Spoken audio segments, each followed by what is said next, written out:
अजित पवारांचा पक्ष भाजपाच्या विरोधात, राष्ट्रवादीचे नेता सयाजी शिंदे तपोवन आंदोलनात। सयाजींच्या आंदोलनाला नाशिककरांचा पाठिंबा नाही, नाशिक भाजपची तपोवन वादावर भूमिका। लाडकी बहीण योजनेचे श्रेय अजित पवारांचं, आमदार सुनील शेळकेंच्या वक्तव्यानं नवा वाद। निवडणुकांच्या पार्श्वभूमीवर युतीतला वाद चव्हाट्यावर। भारताची अर्थव्यवस्था सुसाट, गेल्या तिमाहीत अर्थव्यवस्थेत 8.2% वाढ। उद्धव ठाकरेंना जळीस्थळी फक्त कंत्राटदार दिसतात, आशिष शेलारांचा ठाकरेंना टोला। समीर भुजबळ यांचा झाडे तोडण्यास विरोध, तपोवन वृक्षतोड प्रकरणात उतरले भुजबळ।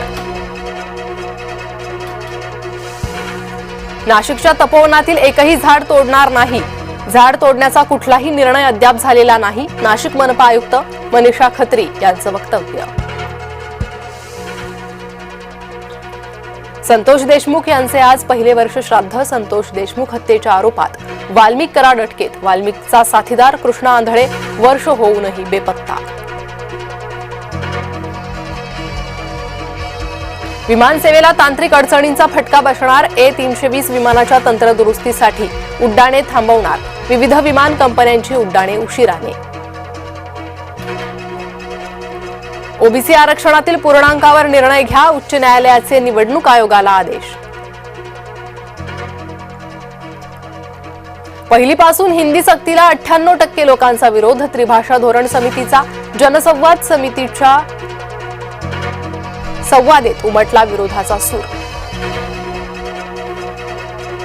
उपमुख्यमंत्री एकनाथ शिंदेंचा उद्योग मंत्र्यांना फोनबाण, पाचोऱ्यात उद्योग कधी येणार, शिंदेंची उद्योगमंत्री उदय सामंतांना विचारणा। राजेश अग्रवाल राज्याचे नवे मुख्य सचिव, राजेश अग्रवाल रविवारी स्वीकारणार पदभार। शहरातील बांधकामांच्या पाहणीसाठी नेमली समिती, उच्च न्यायालयानं नेमली 5 सदस्यीय समिती, वायू प्रदूषणाबाबतच्या मार्गदर्शक तत्वांच्या अंमलबजावणीची पाहणी। मुख्यमंत्र्यांचे खासगी सचिव विद्याधर महाले अडचणीत येण्याची शक्यता, महाले यांच्या विरोधात निवडणूक आयोगाकडे तक्रार, राज्य निवडणूक आयोगाने दिले चौकशीचे आदेश। परळी नगरपालिका निवडणुकीत धनंजय मुंडेंची रॅली, परळीत मुंडे बहीणभाऊ प्रचाराच्या मैदानात, महायुतीच्या उमेदवारांना मतदान करण्याचं आवाहन। मुख्यमंत्री देवेंद्र फडणवीसांना दिलासा, काँग्रेस उमेदवार प्रफुल्ल गुडधे यांची याचिका फेटाळली, ईव्हीएमवरील निवडणूक रद्द करण्याची केली होती मागणी। ठाण्यातील मशाल मोर्चाला मनसेचा पाठिंबा, ठाणेकरांना फायदा होत नसेल तर मंत्रिपद काय कामाचं, अविनाश जाधव यांचा उपमुख्यमंत्री शिंदेंना टोला। 100व्या साहित्य संमेलनासाठी शिंदे पवारांमध्ये चुरस, एकनाथ शिंदेंना साहित्य संमेलन हवंय ठाण्यात, संमेलनाच्या पुण्यात आयोजनासाठी अजित पवार आग्रही। खातील त्यांचं मटण पण दाबतील आपलं बटण, शिंदेंच्या पॅटर्न वापरून बिहारमध्ये विजय मिळवला, गुलाबराव पाटलांचा भाजपवर निशाणा। गोंदियात 11 माओवाद्यांचं आत्मसमर्पण, जिल्ह्यातील माओवादी चळवळींना मोठा आदरा, MMC झोनचा प्रवक्ता आनंदसह 11 जणांचा समावेश।